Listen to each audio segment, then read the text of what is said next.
Hi, my name's Philip McCordle. I've been a professional photographer for an awful long time, doing all sorts of work in advertising. Now I've looked at a lot of tuition videos, and I've got one big criticism, and that's that they're all done with professional equipment in professional studios. And I thought it would be nice to do a set of videos for the amateur, and I'm going to go back to being an amateur. So I'm going to do videos using only equipment I can find around my house, office lights, bedside lights, anything like that. Well, of course there's something you will need, and that's a camera, because without a camera it's very difficult. You could use a cardboard box with a hole in it, but I think we'd be there for an awful long time. Now this is a standard 35mm digital Canon 400D. It's a nice little camera and perfect for doing what we're doing. It's got on it a pretty standard lens. This one's 18 to 50mm. It would be nice to have the possibility to put a longer lens on if we can. I'll show you that if we need to. But basically it's very simple. Now the only other piece of equipment you might need, or you certainly will need, is a tripod. Or some way of holding the camera steady, because we will certainly be dealing with exposures up to even a second long maybe.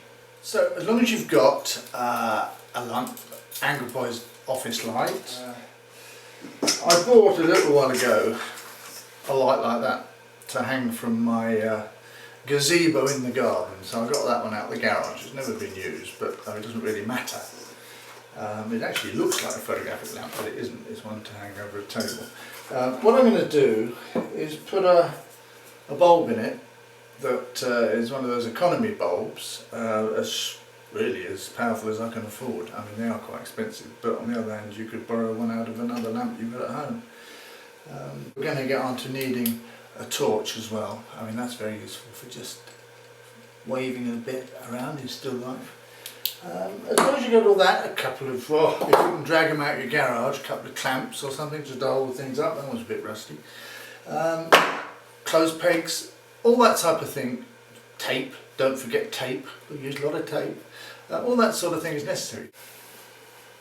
Now what has to be understood with still life photography is that we use as few lights as possible.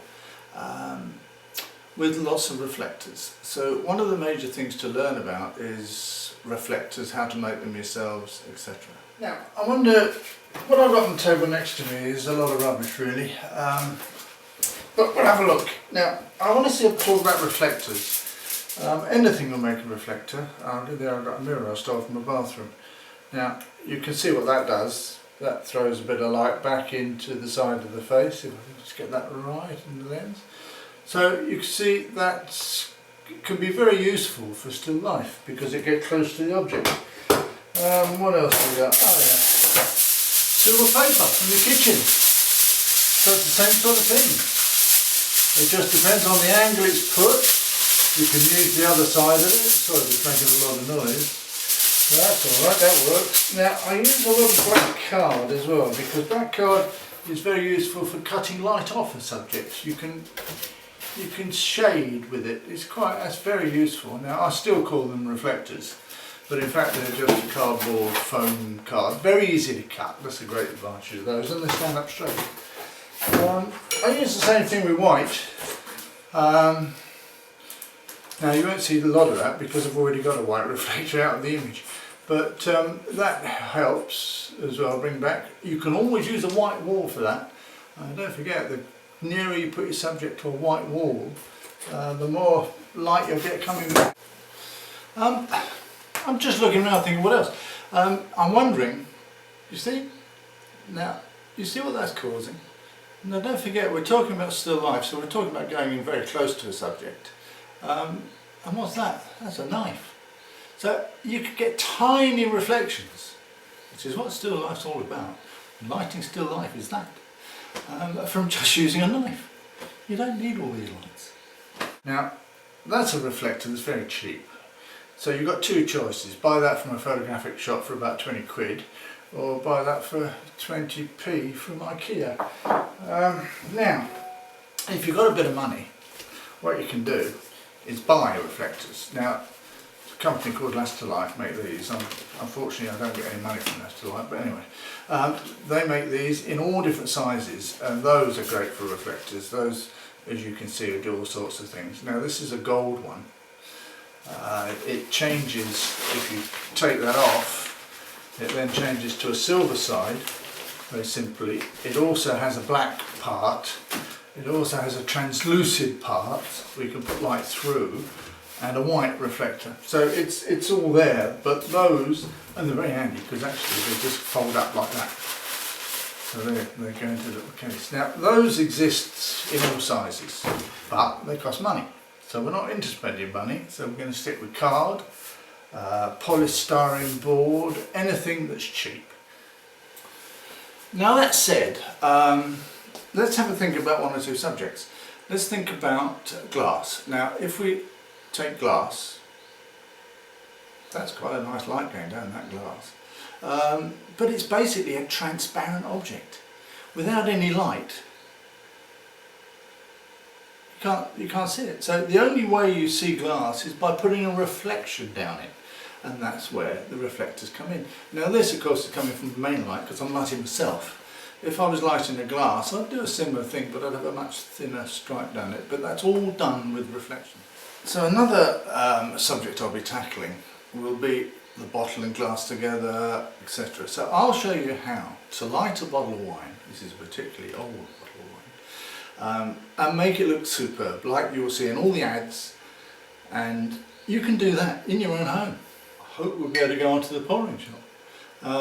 It just all depends on how much light we can get out of a little office lamp.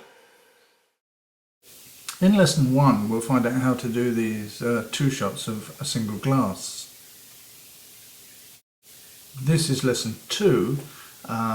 It's done with 2 bedside lights and a torch. The other thing I'd like to try and do is portraits. Now if we can do portraits just with the light that we've got around the house, that really would be something. That's going to be a challenge even to me, but we'll do it. We'll try and do it. Now I want you to bear in mind that when you're watching this video, it will be shot in the actual light that I'm using to shoot the object, because in fact the video camera will be the camera. I'm using a Canon 7D for this, so when I take the final shot I'll just switch it on to still and show you the still. So it will be shot in very low light, so don't expect the quality, cinema quality. It will be shot at a very high ISO rate. Now I have to have a little word about white balance, because we're going to be using maybe halogen, tungsten, strip lights. All these will be different. Now we judge colour by colour temperature, and daylight for example is around 6,000 Kelvin degrees, which is how we measure light.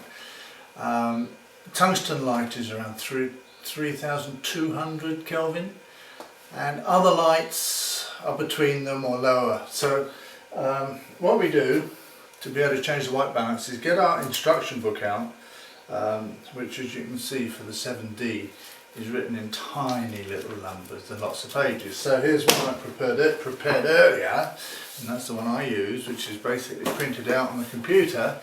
I have a 300-page book on how to use my camera. Well, now we've found the right page, all we've got to do is adjust the camera to the conditions that we're in.